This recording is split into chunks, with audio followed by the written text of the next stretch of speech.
పూరా లోకల్. సనాతన ధర్మానికి సినిమాకి సంబంధం ఉంది కదా సార్, మీరు ఎప్పటి నుంచో ఈ మధ్య సనాతన ధర్మాన్ని అంటే ఇదేంటంటే మెయిన్గా ఇందాక అందరికీ ఇంటర్వ్యూస్లో అదే చెప్తున్నాను, ఇది ఆంధ్రప్రదేశ్కి చాలా కీలకమైనది అది ఈ పర్టికులర్ సినిమా. ఎందుకంటే కోహినూర్ డైమండ్ ప్రపంచవ్యాప్తంగా ప్రసిద్ధి, దాని చుట్టూ దాని రక్త చరిత్ర కూడా తెలుసు అది. అలాంటి కోహినూర్ డైమండ్ మన విజయవాడ కృష్ణానది తీరం దగ్గర మనకున్న కొల్లూరు ఒకప్పుడు వజ్రాల గనులు ఉండే అక్కడ దొరికిన వజ్రం. అలాగే మన మచిలీపట్నం విపరీతమైన అంతర్జాతీయ స్థాయిలో ఎక్స్పోర్ట్ ఇంపోర్ట్కి లావాదేవీలకి చాలా నిలయం అది.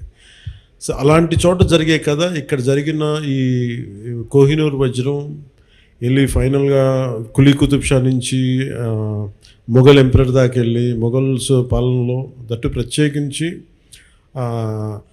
ఒక నియంతగా ఉన్న సొంత తమ్ముడిని కూడా సొంత అన్నయ్యని కూడా చంపి దారా సిక్కుని చంపేసిన ఔరంగజేబ్, తండ్రిని ఖైదులో పెట్టించిన ఔరంగజేబ్, అలాగే హిందువుగా బతకాలి అంటే పన్ను కట్టాల్సిన అలాంటి పరిస్థితుల్లో తీసుకొచ్చి దేవాలయాలు కూల్చేసిన ఔరంగజేబ్, అలాంటి ఔరంగజేబ్ ఆసీనుడైన ఆసనం మీద నెమలి సింహాసనం మీద ఉన్న కోహినూర్ని హీరో పాత్ర ఇవ్వబడుతుంది, అది తీసుకురమ్మని అది అసైన్ చేయబడతారు. సో అది నాకు ఇంట్రెస్టింగ్గా అనిపించి సినిమాని ఒప్పుకోవడం జరిగింది. ఇది దాదాపు 3-4 సంవత్సరాలు క్లోజ్ టు 5 years పట్టింది. 2 కరోనా వేవ్స్ బాగా ఇబ్బంది పెట్టినాయి. ఫైనల్గా వచ్చేటప్పటికి మన మ్యాన్ మేడ్ డిజాస్టర్ గత ప్రభుత్వం చేసిన సమయంలో కరెక్ట్గా సినిమా చేద్దాం అనుకున్న సమయంలో చంద్రబాబు గారిని చేసేయడం, నన్నేమో వైజాగ్లో ఇబ్బందులు పెట్టేయటం, వీటన్నిటిలో చాలా డిఫికల్టీస్ వచ్చింది సినిమా పూర్తి చేయడానికి.